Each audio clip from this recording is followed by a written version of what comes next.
Every day after school, 12-year-old Ethan sat alone on the rooftop of his apartment building in Portland. In his hands, always, a single sheet of white paper. He folded it carefully, sharply. With precision, sometimes it was a fighter jet, other times a glider.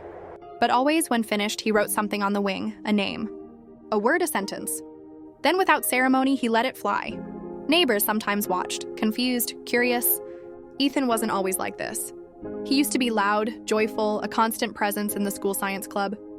He loved rockets, paper planes, everything that flew, but everything changed after the accident. His older brother, Matt, 17, had been his hero, a senior, varsity athlete, and the reason Ethan even cared about science. One rainy afternoon, Matt had taken a detour home and never made it. A drunk driver swerved across the lane. It was instant. After that, Ethan stopped talking, stopped smiling, stopped dreaming. He didn't cry. He didn't break down. He just went quiet. Until one day, his teacher noticed something odd.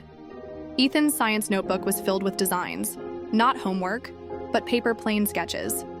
Aerodynamics.curves, wingspans. Each sketch had a small phrase underneath, for Matt. Still flying? Altitude, forever. The teacher approached Ethan gently. "You miss him?" Ethan nodded once, then pulled out a box full of folded paper planes.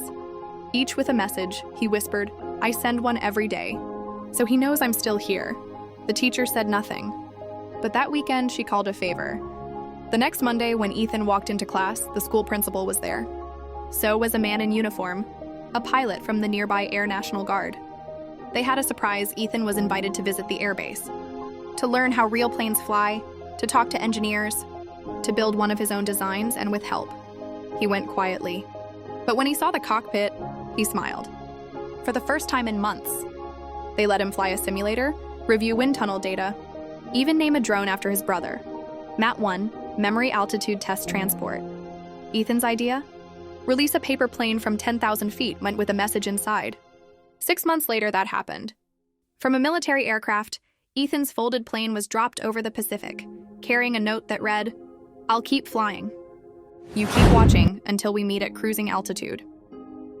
Years later, Ethan grew up to become an aerospace engineer. He now leads a nonprofit called Wings of Memory, where children dealing with grief design and launch paper planes with messages to lost loved ones. In the center of his office sits a framed, faded note, written in messy 12-year-old handwriting. "Dear Matt, I'm still building what you started. Love, your co-pilot."